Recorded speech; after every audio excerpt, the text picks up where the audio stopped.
Bonjour à tous, c'est Gaël de Frandroid. Meizu nous a invités à découvrir son nouveau smartphone d'entrée de gamme, le M3 Note. Voici nos premières impressions. Le Meizu M3 Note est un appareil assez grand, doté d'un écran de 5,5 pouces en Full HD, recouvert de verre 2,5D. Son design est plutôt classique, un peu trop classique d'ailleurs, puisqu'il reprend presque intégralement celui du Pro 6, c'est-à-dire un bouton physique en façade qui fait aussi office de capteur d'empreinte digitale, pas de bouton de navigation comme sur le Pro 6, c'est-à-dire que pour revenir en arrière, il faut effleurer le bouton Home et le mode multitâche se fait en faisant un swipe de bas en haut. Malgré tout, les finitions sont au rendez-vous avec des bordures d'écran qui sont assez fines. Sa coque est en aspect métallique, alors je ne saurais pas trop dire si c'est du métal ou du plastique. Ce qui est sûr, c'est qu'il y a un toucher métallique qui n'est pas désagréable, qui est plutôt bon même pour un appareil d'entrée de gamme comme celui-ci. Il est cerné par deux bandes en plastique en haut et en bas qui comprennent les antennes. Sur la tranche inférieure se trouve un port micro USB 2.0 entouré de deux grilles de haut-parleurs, tandis qu'en haut on trouve une prise jack. Concernant la partie logicielle, pas de surprise, on retrouve plus ou moins la même interface qu'il y avait sur le Meizu Pro 6.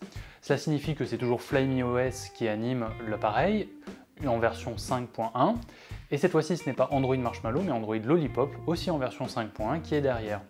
Le reste est très classique, FlymeOS n'a toujours pas de tiroir d'application, on retrouve tout sur le launcher, les menus sont plutôt clairs avec des traductions parfois hasardeuses.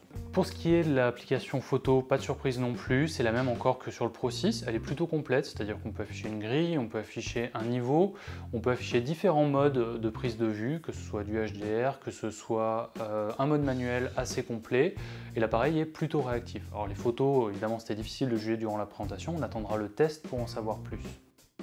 C'est surtout la fiche technique de l'appareil qui est assez intéressante, puisque sous la coque on retrouve un Helio P10, un processeur octo-cœur de chez Mediatek qui est plutôt honorable pour de l'entrée de gamme, associé à 2 ou 3 Go de RAM en fonction de la gamme que l'on choisit de M3 Note. Et c'est surtout la batterie de 4100 mAh qui impressionne et qui promet une très belle autonomie.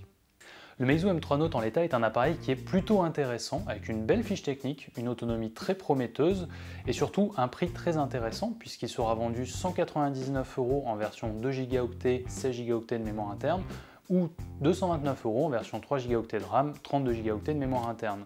Il sera mis en vente dès la mi-juin en France et il proposera un rapport qualité-prix des plus intéressants. Abonnez-vous à notre chaîne YouTube pour retrouver toutes nos vidéos.